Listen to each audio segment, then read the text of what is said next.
அந்தியூர் குருநாத சுவாமி கோவிலில் யாருமே வீடியோ போட்டிருக்க மாட்டாங்க. அந்த மாதிரி அளவுக்கு நான் வீடியோ எடுத்திருக்கேன். எந்த இடத்துல எந்த மாதிரி விஷயங்கள்லாம் இருக்குது, எல்லாம் ஸ்டார்டிங்லேருந்து எண்டு வரைக்கும் எல்லா சந்துலேயும் நம்ம போயிட்டு வீடியோ எடுத்திருக்கோம். அந்த வீடியோஸ்லாம் பார்த்து ரசிக்க அங்கே இருக்கிற அனிமல்ஸு கூட அவ்வளோ ஃப்ரெண்ட்லியாக பழகின வீடியோஸ்லாம் வரப்போகுது.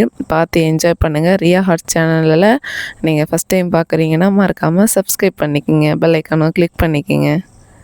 அந்தியூர் திருவிழா நான் காலையிலே போனதால ஒரு சைடு வந்து கடை கொஞ்சம் திறக்காமல் இருந்துச்சு. அதுக்கப்புறம் உள்ளே போக போக எல்லாம் ஓப்பன் பண்ணிக்கிட்டு இருந்தாங்க. நான் ஒரு பக்கம் மட்டும் தான் நல்லா வீடியோ எடுக்க முடிச்சு. இந்த பக்கம் அந்த பக்கம் மாற்றி கிட்டத்தட்ட 1 கிலோமீட்டருக்கு மேலேயே இருக்குங்க. எங்கடா கோயில் எங்கே இருக்குன்னு பார்த்தோன்னா, ஆனால் கடைசியில் நான் கோயிலை பார்க்கவே இல்லை. கடை தெருவுங்களை சுற்றி பார்க்கறது, அந்த குதிரை பண்ணை, ஆடு மாடு கோழி இதை பார்க்கறதுக்கே லேட் ஆயிடுச்சு. ஆனால் நாங்கள் போனது லாஸ்ட் நாள் 16ஆம் தேதி சண்டே. கிட்டத்தட்ட 3/4 பேர் கிளம்பிட்டாங்க. முக்கால்வாசி பேர் இருக்காது, ஒரு 50% குதிரை அது இதுன்னு எடுத்துகிட்டு போயிட்டாங்க. ஏன்னா அங்கே காம்படிஷன்லாம் வச்சு ப்ரைஸ்லாம் கொடுத்துட்டாங்க. அதனால் எல்லாம் கிளம்பிட்டாங்கன்னு சொன்னாங்க. சரி ஓகே நம்ம போய் பார்ப்போம்னு சொல்லிட்டு போக ஆரம்பிச்சிட்டோம். போகும்போது பார்த்தா அந்த இடத்துல இத்தனை ராட்டத்தை நான் ஒரே இடத்துல பார்த்தது இதாங்க ஃபஸ்ட் டைம். நான் நிறைய விஷயம் புதுசாக பார்த்த இடம்னா அது அந்தியூர் திருவிழா தாங்க.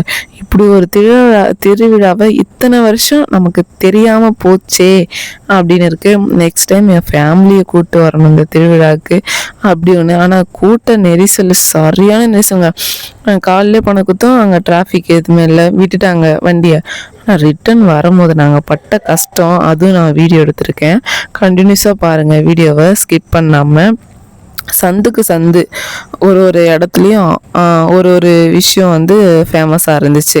போன இடத்துக்கு பார்த்தா நம்ம ஃபுல்லாக வாங்கி சாப்பிட்ற தின்பண்டங்கள், அந்த சிலம்பம் ஸ்டிக்கு, அதுக்கப்புறம் பார்த்திங்கன்னா இந்த ஆடு மாடு கோழிங்களுக்கெல்லாம் கட்டுற மாதிரி ரோப்பு, இது எல்லாமே சேல்ஸ் பண்ணியிருந்தாங்க. நான் போயிட்டு ஒரு கடையில் கேட்டேன், அது மாதிரி குதிரைக்கு பொருள் இருக்குங்களாங்கன்ட்டு. இந்த மெயினில் இருக்கிற இடத்துல குதிரைக்கான பொருள் கிடையாது அப்படின்னு சொல்லிட்டாங்க. ஏன்னா அது குதிரை உள்ளே போட்டிருக்காங்க ஷெட்டு, அந்த இடத்துல தான் கிடைக்கும் அப்படின்னு சொன்னாங்க. சரி ஓகே சுற்றி பார்த்துட்டு போகும்போது வாங்கிக்கலாம்னு சொல்லிட்டு திரும்ப நான் வீடியோ எடுத்துகிட்டு போக ஆரம்பிச்சிட்டேன். போன எடுக்க ஒரு கடை 2 கடை இல்லைங்க, ஒன்றொன்றதுல எப்படி குறைஞ்சபட்சம் ஒரு 10 கடையாவது அங்கே இருக்குது. ஒரு கடையில் இல்லைனாலும் இன்னொரு கடையில். அது இல்லாமல் உடனே அவ்வளோ தூரம் சேல்ஸ் ஆகுது. அமௌண்ட்டு எல்லாமே நம்ம எப்படி சொல்கிறது, ஷாக்கார அளவுக்கு அமௌண்ட் இருந்தாலும் ஆனால் சேல்ஸ் ஆகிடுது. குருநாத சுவாமி கோயிலின் சாமியின் அருளா என்னன்னு தெரியல. நான் வந்து ரொம்பவே ஆச்சரியப்பட்ட இடம்னா இது ஒன்றுங்க. அப்படியே கட்டமாக கட்டி வச்சுருக்காங்க. மாடு அவ்வளோ தூரம் இருக்குது. இதில் பாதி மாடு போயிடுச்சு. ஆனால் நான் இதை பார்த்து ஷாக் ஆகிட்டேன். என்னோட இது இவ்வளோ தூரம் இருக்குது ஒரே இடத்துல. நம்ம ஆட்டு பண்ண மாதிரி இவ்வளோ தூரம் இருக்குது. ஆட்டு பண்ண கூட நான் டிவியில் தான் பார்த்துருக்கேன்.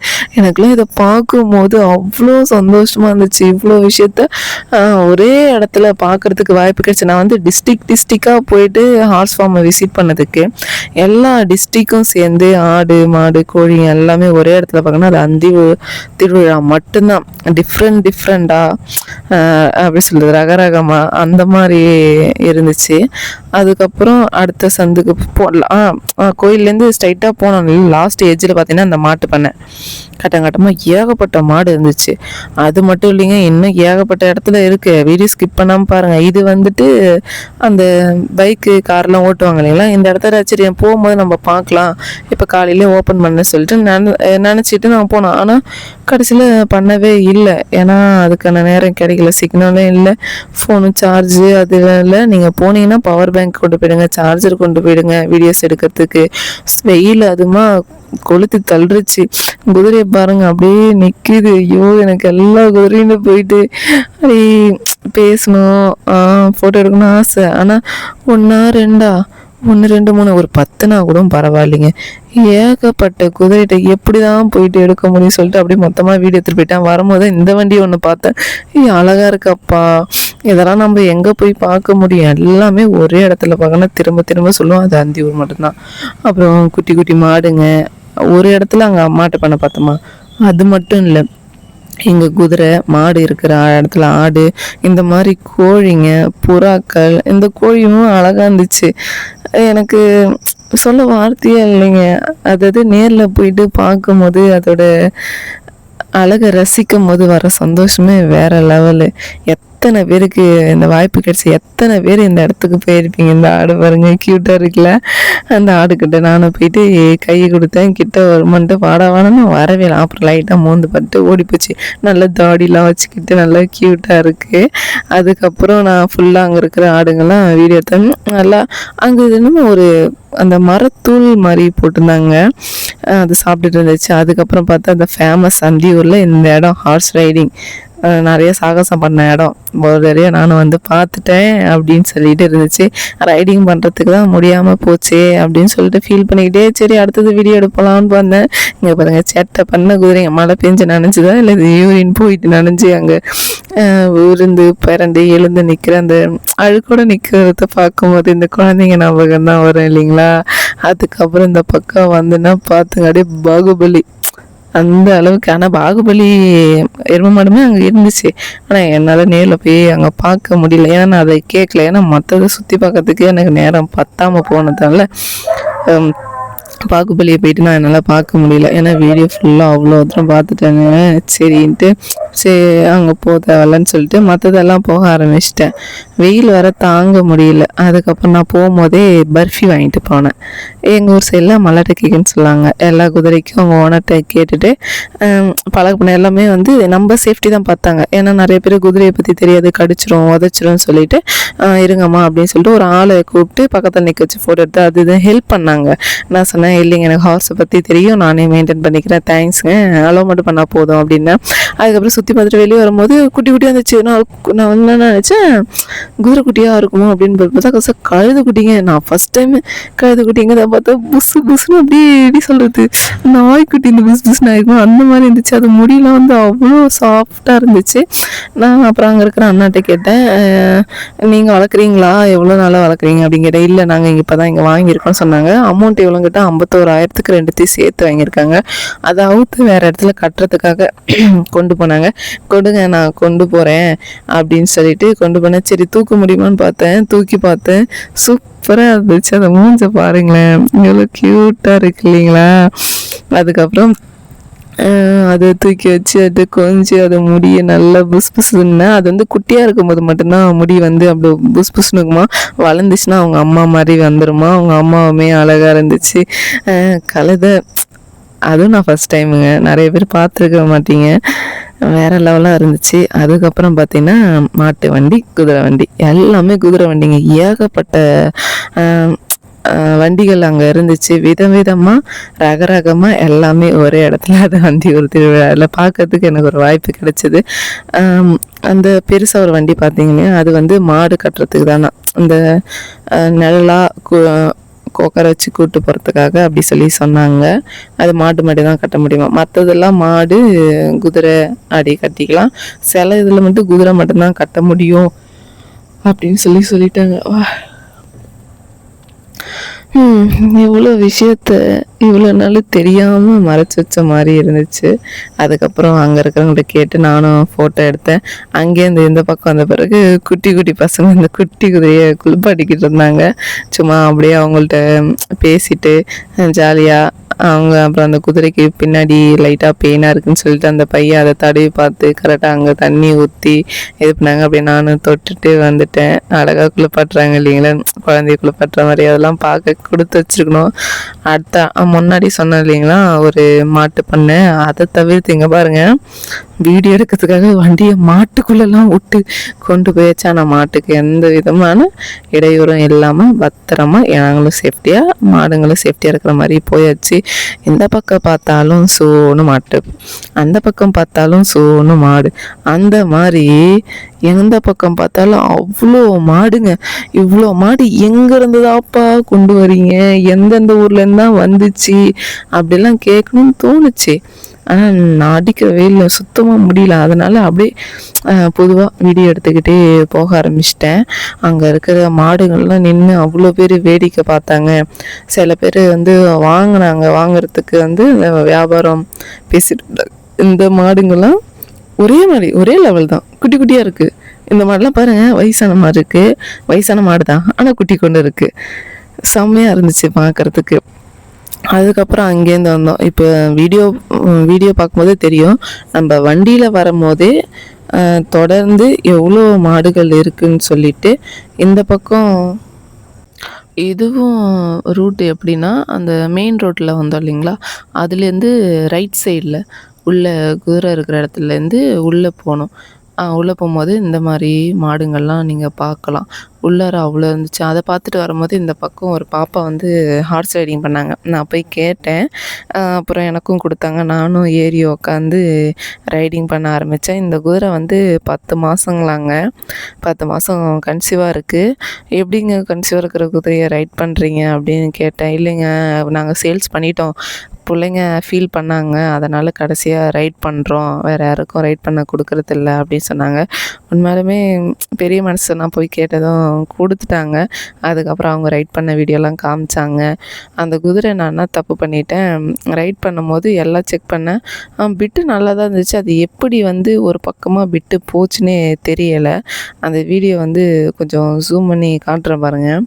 அதுக்கப்புறம் அந்த பக்கம் நல்லா இருந்துச்சு. ஒருத்தவங்க வந்து என்ன சொன்னாங்க, ரெஸ்ட் ரூம் இருக்காது அப்படி சொன்னாங்க. ஆனால் அந்த இடத்துல வந்து ரெஸ்ட் ரூம் இருந்துச்சு.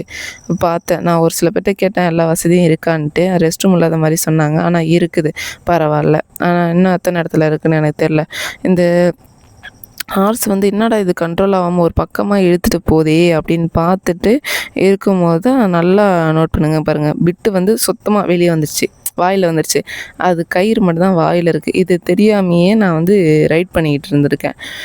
கீழே இருக்கிறவங்களும் கவனிக்காம விட்டேன். அப்புறம் போயிட்டு ரிட்டன் வரும்போது அப்புறம் அவங்க குதிரையோட ஓனர் பார்த்து நிறுத்திட்டு அதை அட்ஜஸ்ட் பண்ணி விட்டாங்க கொஞ்சம் நேரம் கழிச்சு. அதுக்கப்புறம் எப்படி தான் பிட் இல்லாமல் நானும் ஓட்டணுன்னு எனக்கு தெரில. ஆனால் என்னடா கண்ட்ரோல் இல்லாமல் ஒரு மாதிரி இருக்கேன்னு மட்டும் ஃபீல் ஆச்சு. சரி ஓகே, நாட்டு குதிரை இப்படி தான் இருக்கும், ஒரு குதிரையும் ஒரு மாதிரி அப்படி சொன்னாங்க. இந்த பார்த்தீங்களா, அவங்க எல்லாருமே வந்துட்டாங்க. வந்து அப்புறம் பிட்டை அட்ஜஸ்ட் பண்ணி கொடுத்துட்டு இப்போ ஓட்டுங்கம்மா அப்படி சொன்னாங்க. நான் வந்து நார்மலாக ரைடிங் பண்ணும்போது காலை வந்து ப்ரெஸ் பண்ண தான் செய்வேன். இவங்க வந்து உதைச்சா தான் குதிரை போனாங்க. அதே பாவம் வயிற்றில் வந்து குட்டி இருக்குது. எனக்கு அது வந்து அடித்து ஓட்டுறதுக்கு மனசு வரல. அப்படியே போகிற வரைக்கும் போட்டு அப்படியே ஓட்டலாம் அப்படி சொல்லிட்டு ஓட்டிக்கிட்டு இருந்தேன். அதுக்கப்புறம் அவங்க ஓனரோட பொண்ணு இருந்தாங்க. அப்புறம் அவங்கள முன்னாடி உட்கார வச்சு அதுவும் ஒரு ரைடிங் பண்ணேன். நல்லா இருந்துச்சு. அதுக்கப்புறம் அவங்க இடத்துல வந்து இன்னொரு குதிரை இருக்குதுன்னு சொல்லி சொன்னாங்க. அந்த குதிரையை நாங்கள் கொடுக்குறோம், அதை நீங்கள் ஓட்டுங்க அப்படின்னு சொன்னாங்க. அது வந்ததுலேருந்து ரெஸ்ட்லேயே கடந்த குதிரையை எனக்கு கொடுத்தாங்க. அது வந்து ஹூப்லாம் வந்துட்டு ஒரு மாதிரி இருக்கும், ஆனால் ரைட் பண்ணுறதுக்கு நல்லா இருக்கும் சொன்னாங்க. என்னை கூப்பிட்டு போயிட்டு என்னையே அவங்க கட்ட வச்சு அந்த ஃபஸ்ட்டு ஒரு இடம் காமிச்சு இல்லைங்களா, இங்கே தான் நிறைய பேர் ரைடிங் பண்ணுவாங்கன்னு நான் சொல்லியிருந்தேன் இல்லைங்களா, அந்த இடத்துல எனக்கு பண்ண ஒரு வாய்ப்பு கொடுத்தாங்க. கண்டிப்பாக இவங்களுக்குமே ஒரு நான் நன்றியை சொல்லிக்கணும். ஆனால் அவங்க பேர் கூட தெரியாது எனக்கு. ஆனால் காண்டாக்ட் நம்பர் மட்டும் கொடுத்துட்டு வந்திருக்கேன். ரொம்பவே நல்லா இருந்துச்சு. எல்லாமே முக்கால்வாசி சேல்ஸ் பண்ணிட்டாங்க. நல்லா சேல்ஸ் ஆச்சு. அதுக்கு இந்த பொண்ணு தாங்க நான் வரத்துக்கு முன்னாடி ரைட் பண்ணிகிட்டு இருந்தாங்க. அப்புறம் அவங்க பேரண்ட்ஸு 2 பேரும் சேர்ந்தே ரைட் பண்ணுங்க அப்படின்னு சொன்னதுனால சேர்ந்தே ரைட் பண்ணிக்கிட்டு இருந்தோம். அப்புறம் என்னால் முடிஞ்சது ஒரு சின்ன சின்ன விஷயங்கள் அந்த பாப்பாவுக்கு சொல்லி கொடுத்துட்டு வந்தேன். அந்த பாப்பாவும் அதுக்கப்புறம் நானுமே நான் ஓட்டுவேன், குதிரை வேணும்னு சொல்லிட்டு அவங்க அப்பாட்ட கேட்டுட்டு இருந்தாங்க. அவங்க அப்பாவுமே நல்லா மோட்டிவேட் பண்ணாங்க அந்த பொண்ணை. கற்றுக்கோமா, நல்லா பண்ணுமா, அந்த பொண்ணுக்கு சொல்லுங்கம்மான்னு. எத்தனை பேரண்ட்ஸு பிள்ளைங்களுக்கு வந்து மோட்டிவேஷன் கொடுப்பாங்க சொல்லுங்கள். எனக்கெலாம் யாருமே கொடுக்கல, எனக்காக வந்தது தான். என்னாலேயும் அந்த இடத்துல போய் ஹார்ஸ் ரைடிங் பண்ண முடியுமா, ஹார்ஸ் நமக்கு கொடுப்பாங்களான்னு சந்தேகமாக தான் இருந்துச்சு. ஆனால் என் பொறுப்பில் கொடுத்து நீங்களே கட்டி நீங்களே எல்லாமே கொண்டு போயிடுங்க அப்படின்னு சொல்லிட்டு எல்லாமே முழுக்க என் பொறுப்பில் விட்டாங்க. ஃபஸ்ட்டு ஏன்னா ஃபுல்லாக ரெஸ்ட்டில் இருந்த குதிரையை அப்படியே ஏறி உட்காந்து ஓட்டக்கூடாது. ஏன்னா அதை வெளியே வருதா, கொஞ்சம் வந்து இடமும் புது இடமா இருக்கா, அதுக்கு வந்து சேட்டை பண்ண தான் பார்க்கும். அது ஒரு அடித்து வச்சு ஒரு இடத்துலேருந்து விட்டால் இப்படி கண்டிப்பாக ஓட தான் செய்யும். அதனால் எப்பயுமே லஞ்சிங் கிடச்சி நாங்கள் லஞ்சிங் ரோப் இல்லைன்ட்டாங்க. ஆனால் அங்கே வந்து நாட்டு குதிரை ஓட்டுறவங்களுக்கு பழக்கம் உண்டு. அதனால் இன்னொரு பிரதர் வந்து ஓட்டி கொடுத்தாங்க. அவங்க ஓட்டி முடித்த பிறகு தான் நான் அடுத்தது ஓட்ட ஆரம்பித்தேன். இந்த குதிரை நல்லா வந்துட்டு ஓட்டுறதுக்கு நல்லா இருந்துச்சு. விப்பு வச்சு அடிக்க சொன்னாங்க. நான் லேசாக தான் அடித்தேன். ஆனால் அதுக்கெலாம் அது வந்து ஆசையவே இல்லை. அந்த மாதிரி பண்ணிக்கிட்டு இருந்துச்சு. அப்புறம் கேண்டல் போனேன், கேலப் போகலான்னு பார்த்தேன். அந்தளவுக்கு இந்த இடத்துல போக முடியல. ஹார்ஸுக்கும் கொஞ்சம் கால் பிரச்சனை இல்லை. கேண்டல் மட்டும் விட்டு ஓட்டிட்டேன். நல்லாவே சூப்பராக இருந்துச்சு ரைடிங் பண்ணுறதுக்கு.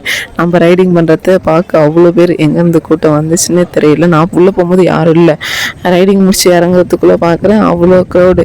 ஆனால் க்ரௌடு மேலே கண் பார்வை போவே இல்லை. நமக்கு ஹார்ஸ் போகிற ரூட்டு இது மட்டுமே தான் இருந்துச்சு. வீடியோஸில் நிறைய விஷயங்கள் பார்த்து ரசிச்சிருப்பீங்க நம்புகிறேன். பிடிச்சிருந்தா லைக் பண்ணுங்கள்.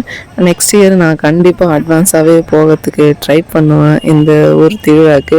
அடுத்த வருஷம் யாரெல்லாம் ரெடியாக இருப்பீங்கன்னு சொல்லிட்டு மெசேஜ் பண்ணிவிடுங்க, கீழே கமெண்டில் செய்யுங்க. அதை முடிச்சுட்டு சரி நம்ம ஈவினிங்காக வரலாம், ரொம்ப வெயிலாக இருக்குன்னு சொல்லிட்டு கிளம்பும் போது பார்த்திங்கன்னா இவ்வளோ க்ரௌடு, வண்டி வெளியே கொண்டு போகவே முடியலை. லெஃப்ட் எடுக்கலான்னு பார்த்தா லெஃப்ட்டில் பார்த்திங்கன்னா இந்த பக்கமும் மக்கள் போகிறாங்க, இந்த பக்கம் மக்கள் வராங்க. போகும்போதே வரிசை தான் போகிறாங்க. இந்த பக்கம் தான் ஓரளவுக்கு ஃப்ரீயாக இருந்தது. அந்த பக்கம் போகும்போது பார்த்திங்கன்னா சாப்பாடெலாம் சேர்ந்து சாப்பிட்ருந்தாங்க. இந்த பக்கம் அவ்வளோ டிராஃபிக்கு. அப்புறம் குதிரைக்கான எல்லா பொருளுமே ஒரு இடம் கிடைக்கும்னாங்க. இந்த இடத்துல நான் கேட்டேன். அது இல்லாமல் இந்த கடையை பற்றி நான் விலாகும் எடுத்திருக்கேன். நான் நிறைய விஷயங்கள் இந்த இடத்துல புதுசாக லேர்ன் பண்ணேன். அதை பற்றி முழு வீடியோ அடுத்தது வரும். அதையும் பார்க்கணுன்னு நம்ம சேனலை மறக்காமல் சப்ஸ்கிரைப் பண்ணி வச்சுங்க. தேங்க்யூ.